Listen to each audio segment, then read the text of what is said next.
Kasako Media, tunaangazia maisha, tunaandika kesho. Yes, mambo vipi mtazamaji wa Kasako Media, na tunafahamu zaidi Nandy ni moja kati ya mwanamuziki nguli zaidi wa kitambo sana. Tunafahamu nyimbo zake Nogesh na vitu vingine vingi, lakini tunafahamu zaidi Nandy ni moja kati ya mwanamuziki ambaye anafanya muziki katika tasnia hii ya Bongo Flava. Lakini tunafahamu zaidi Nandy ana tamasha lake laitwa Nandy Festival, tunaondoka kwa mwaka huu 2026.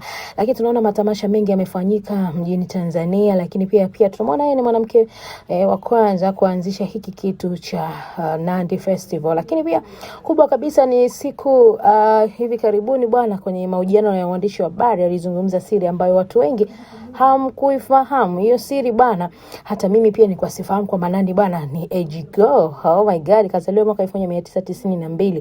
Kwa hiyo mwaka huu anafikisha miaka 34. Ni mtu ambaye tukimtazama hivi anaonekana mtu bado kama miaka 26 hivi, miaka 20, namna ambavyo anavyoonekana. Lakini hata watu wengi wana butwa kubwa kutana na namna ambavyo namba yake ya age ilivyokuwa kubwa zaidi. Lakini pia kwa muonekano wake tunamuona kabisa kama Nandy hivi namna kama miaka 25 hivi, hata kama hajaolewa hivi. Lakini Nandy ni mke wa mtu wa Billnass, lakini pia ni mama wa mtoto mmoja, na tunafahamu zaidi ni muda mrefu zaidi tangu amefunga ndoa yake na Billnass. Lakini bado ukimwona unamuona kabisa bado ana muonekano ule mzuri wa kibinti. Siri yake kubwa akasema kwamba mimi najitunza, nakaa vizuri, najitunza, nakula vizuri, naishi vizuri. Lakini pia sasa hivi watoto wa sasa hivi wa 2000 hawajitunzi, wako tu rafu na vitu vingine vingi. Lakini mimi sitaki kuongea maneno mengi, msikize namna ambavyo amezungumza miaka yake na namna ambavyo anajitunza kwenye upande wake wa muonekano. Jina langu naitwa Nice, Kasako Media.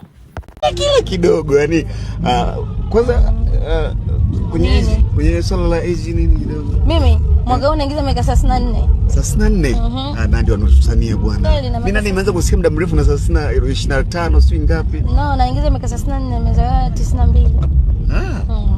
Still young kabisa. Ni maji yani kujitunza au ni? No. Of course kujitunza, usiseme kujitunza. Unajua sisi Wapare bwana, udongo wetu mgumu kidogo. Ukiangalia watu wengi wenye kabila la Kipare mili yao yani inakuwa hawazeikagi, si kwa labda bahati hiyo. Okay. Sawa, tuko po Kigoma na imani pia mashabiki zako.